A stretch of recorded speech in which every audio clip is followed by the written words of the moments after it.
Hi everyone, it's Karen Tamir here and welcome to the Prima Marketing Facebook page. I'm doing a live show today where I'm upcycling packaging from a certain packaging. YouTube. On Facebook, I asked people what they thought this was and nobody could come up with what it was. People guessed it was a tray, and I did turn it into a tray, but it is not a tray. It is actually a packaging from something, and I'll show you the other one because what happened is that I got two of them. Why I got two of them, and I'll show you how it looks. It looks like this, and these two were packaged like this together, and you can see the other one is like this. And it had my hard drive in it. I needed a new hard drive because I ran out of room in my other one, and it's an external hard drive. And I think this is where the cord goes. So when I looked at it, I thought, I can do something with this. You know me, I love upcycling things. I've upcycled food trays. I upcycle basically everything. Recycle, upcycle. I love using recycled materials. But I think recycling is when you actually send it to the recycling bin. What upcycling is actually turning it into something else, like art. And I thought this was a great idea. It even has a little thing here where you could hang it. So you could even turn this into an ornament. You could do a display. So I wanted to, I don't know, I had the idea of kind of do something like this, which I wanted to do, you know those butterfly displays where you take real butterflies that are not alive anymore and you put them in and display them. So this is kind of the idea of what I wanted to do. I wanted to keep it simple and really easy to do, just to kind of show you some of the techniques. And it's really, really simple, really not any logic or very hard mixed media in this. I thought it would be fun to do this, and I'm going to put this one aside so you can refer to it, but I'm going to start with this one. For the background, now if you can see, I have a lot of texture in this, okay? Prima makes amazing pastes, texture pastes. There's so many different ones.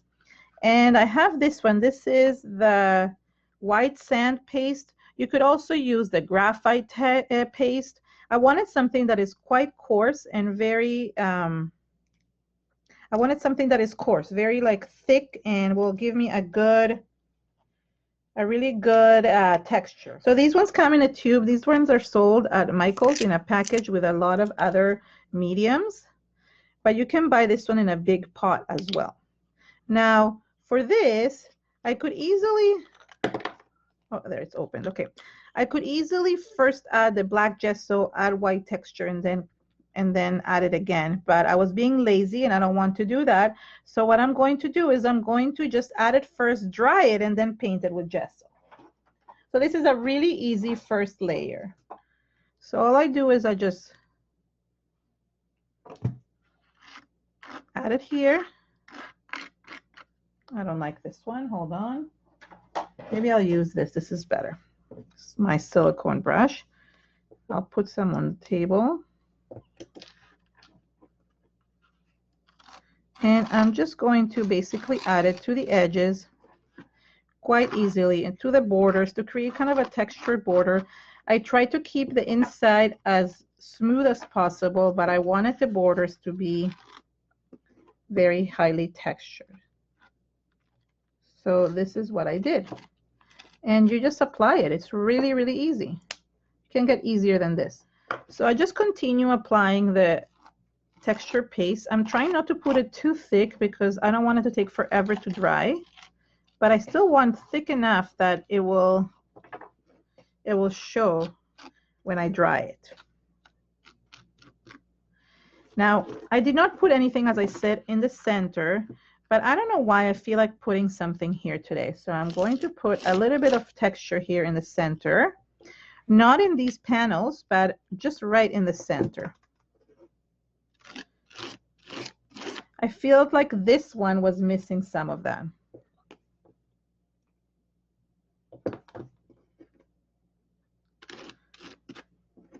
So all I'm doing is just smoothing it out with the silicone brush, and that is it. It's really, really simple. Now another thing I want to do, since I am tight on time and this is like supposed to be a quick project, I want to glue some of the elements already on it. So since I already have the paste here, and I'm just spreading it a little bit more, I don't have to do much. It's already, the paste is already there. But although the paste will glue things, I do prefer adding a little bit more of the gel.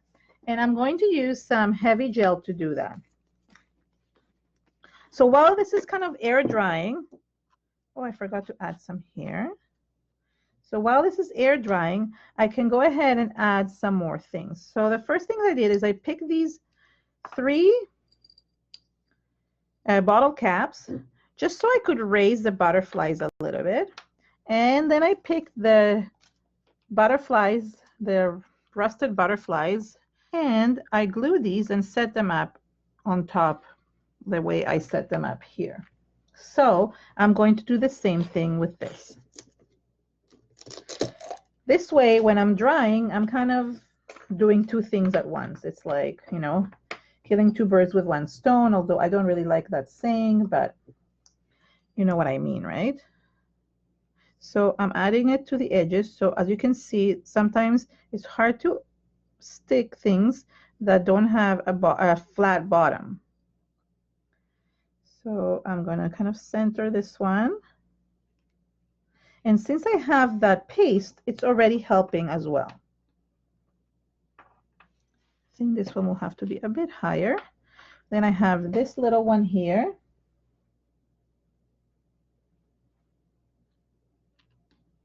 And I'm going to have the medium-sized one. Now, I could have put them in order in terms of height, but I really felt like the big butterfly needed to be in the center because it was kind of like the focal point, and I didn't want it to be kind of at the bottom. I don't think it would have looked as well.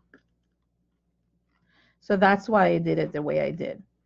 And now I'm going to glue the butterflies because I know that I can get in with a paintbrush when I paint, so it's just easier to have everything dry because I don't want to double dry everything.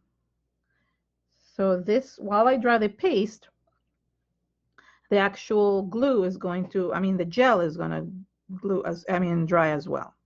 So I'm putting the little one here, and you can use anything for raising this. You could even use cardboard if you really want to. You don't have to use these bottle caps if you don't have them, or you could just save bottle caps from Coke bottles or beer bottles. That's acceptable as well. And then I'm going to glue this one over here. And finally, I'm going to glue the big one. And I'm raising the wings a little bit just so it's easy, so it looks like as if they're going to fly. Not that they're dead, even though they're made out of metal. But I do like it when it's, they have a little bit of reality to them. Okay, so there we go. I have all 3 things set, all 3 butterflies set. Hold on, this one has to be moved a little bit. And then I'm going to dry. While I dry, it also gives me an opportunity to kind of clean up my space. As I see, what else could I use? Okay, so Sharon asking what else could you use for the base? Truthfully, anything. You could make your own little, you could use a box, or you could use, a cardboard box like this. This is from the Prima flowers, or any type of box would work. Any type of tray, fruit tray, wooden tray, basically anything goes. You can use any type of kind of shadow box looking tray and make your own. You can use a small canvas backwards and use a shadow box. I've done that a lot, where I've used like canvases for shadow boxes. Sure. That's a great idea. Okay, so it's almost dry, and I'm going to be impatient and just try and see if it works. So I'm going to be using the heavy black gesso to just paint everything. I'm going to start with the center. I'm going to grab this paintbrush, which is a little bit bigger, and then go with the smaller one. So I know the gel is probably partially dry. It's at least things are not moving, so that's good. So I'm starting with that. And then I will go into the sides of the box. So this is really easy. This is nothing new that you've learned. A lot of people know this technique of adding the black gesso and then adding metallic paints. So there's no really secret to this. It's just covering everything with black. So then when you add the paints, they kind of create beautiful highlights on the surface. And that's the beauty of it. I love that technique. It gives amazing effects, especially with metallic paints or waxes. So I'm kind of going to hold it in my hand. I want to be quicker. These are boring parts. The best part is adding the paint, but you have to do these boring parts in order to get into the more fun parts afterwards. And sometimes some of my projects, I literally have to let them dry overnight. And that's super frustrating because I want to work on the project right now. I don't want to wait until tomorrow. So that is a little bit frustrating for me, and I know for many artists, but you do what you do. And you know that if you wanted your project to turn out really well, you need to let this dry. Now you could sit and dry this the way I did right now, but I find that really boring. So I go do something else, or I start another project and then I go and finish it up the next day. Okay, a little bit more. I'm going to soon use a smaller brush just because I need to get in there into the areas. So on a regular basis, you could first paint it and then add the butterflies and wait. And then you don't have to like struggle with trying to get in between the embellishments. But because I'm short on time, I'm doing it all at once. So that's the reason why. The nice thing about gesso is that it dries really quickly. So as I'm doing one side, the other one basically dries or almost fully dries. So heat setting it doesn't take that long, which is great because, as I said, I don't have a lot of patience. So I'm going to get a smaller paintbrush just to kind of get in between there. So let me dry this up. It's done. Look how quickly that was done. And the nice thing about the background is that it's made out of cardboard box or cardboard, right? So if you can see the back, so it really holds medium really well. And you're basically recycling it because otherwise you would just be throwing it out in the recycling bin or in the garbage. So this way you can actually create something nicer. Okay, so now that I have this dry, I'm going to show you the colors I'm going to use. So this is kind of like a metallic set. It has the silver, it has the gold, and it has the bronze. So it is called Steampunk Copper. This is the gold ancient coin and silver spoon. So really cool names. I also use some of these ones. These you can find anywhere. These specific colors you can find anywhere. And I think these come with 3 colors, which is the brass hardware, the dark velvet, and this pink one that I'm not, vintage blue, no, vintage rose. I can't see well. Okay, so I'm going to start kind of adding color. I'm going to start with this color, which is the Steampunk Copper. And in order to add these, the best technique that I found is to do a dry brush technique. That way, you still get the shadows from the black underneath, and you only get some highlights on the background. But to do this, you need to have your paintbrush really, really dry. So I'm going to show you on the sides and here. So I lightly touch the background. That way you still get those shadows underneath.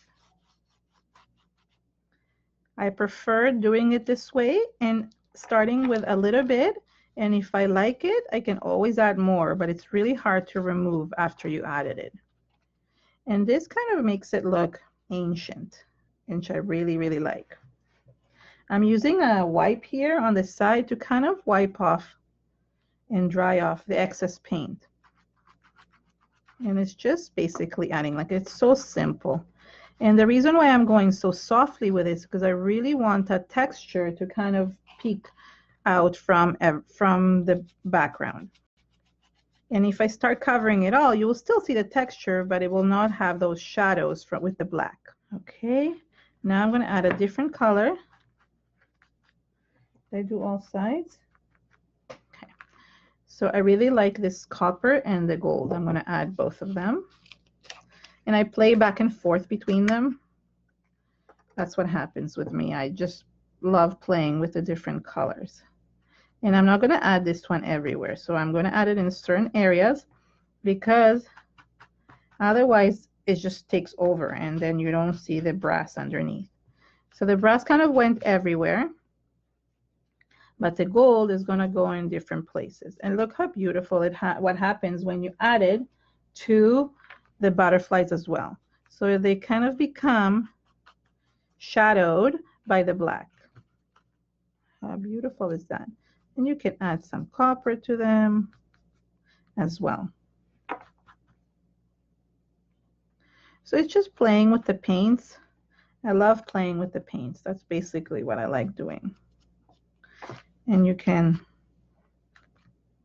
start adding more color and let it blend in. So these paints are very highly metallic. They're pigmented with some sparkling colors. So it's really nice because they shine brightly. And sometimes there's so much on the lid itself that I don't actually need to go into the pot itself to do anything. So again, you make sure you dab it onto your mat before adding. And this color is beautiful. So I just want to show you the sides. See, I'm adding it in certain areas. I don't want it all the same. I'm trying to blend the colors together, and that helps to kind of make it look antique. You could also put in some patina in this if you want to. I chose to put purple color instead of patina, but that's up to you, right? Like you can do what you want. And I'm adding some of the copper in the center here of the butterflies to give them a little bit of shine. Now I'm going to add the purple, and this one is going to go underneath at the bottom. The reason why is this purple is quite dark, and it gives an amazing shadow to the background. Paint it in here as well, and a bit on the sides. I love this purple. I don't know what it is. It's called Dark Velvet, and it's beautiful. I mean, you could add some of the purple also, some purple highlights. So that's what I'm doing. And now I'm going to add a little bit of this. So with the smaller paintbrush, I kind of created these lines here. So now I'm going to add a little bit of the gold. So now you could add a little bit of the gold. You see, like the nice thing about these paints that you can use them like the waxes. You could add some of that gold, or you could go with this wax. You remember the aged brasses was my favorite. And you could use your finger to add the same thing on the edges. So you see, it does the same effect, which is what's nice about it. So there we go. But now I added too much light. So what I have to do usually is that I have to kind of play around with the darkness and the light. And what I mean by that is like, now I've added too much light onto this, so then I can go ahead and add a little bit of the darker colors inside in the middle to kind of balance that out. So that's what I'm doing here. And it kind of creates a little bit of that like realistic look to the butterfly, right? So you have that dark element in the center and the light element on the outside.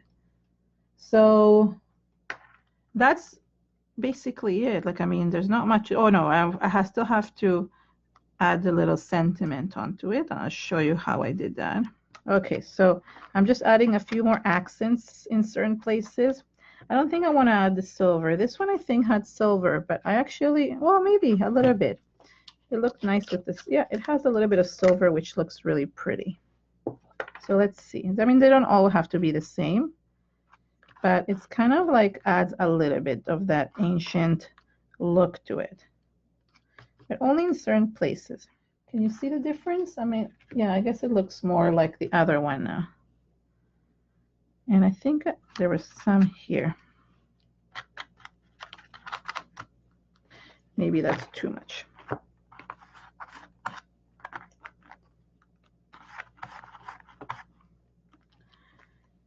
Okay.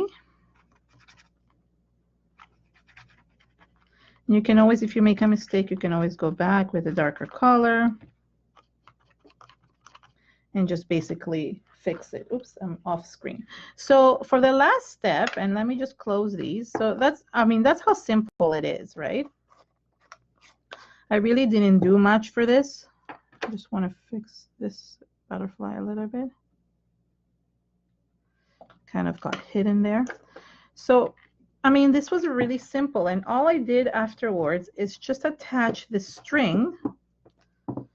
I'll show you. I used one of these old, any string would work. This is like a golden string. So I took like a little, you know, those pokers for that we have from scrapbooking. Sorry, just closing my paints.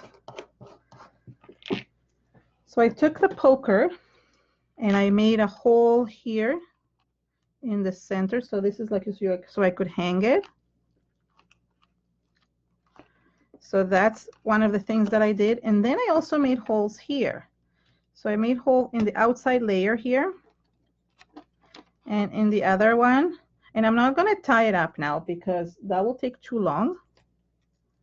And I don't really want to do that right now, but I want to show you what I used. And I used this. This is from Prima. This is an old one. It's a Shabby Chic Treasure. And I used one of these. Could you put a number or you could put something? This one says love. The other one said bliss. And all I did is just basically weave it through and then stick it through the hole of the ends here. That took me a long time. So that's why I said I don't want to do it at the moment because it's just going to take too long. But you could basically add anything. You could like add a pen here. So like, you know, if it's a present for somebody, or you know, like another sentiment. So just anything goes. It really is like you could do anything. So yeah, so anything would work, and just basically this. So any box. I've altered so many different types of trays, boxes, jars. I love doing altered stuff, so it's really fun, and you can just basically create this really cute thing. And thank you so much, everyone, for coming. I hope you like this. But thank you so much for joining in. Enjoy your day. Bye.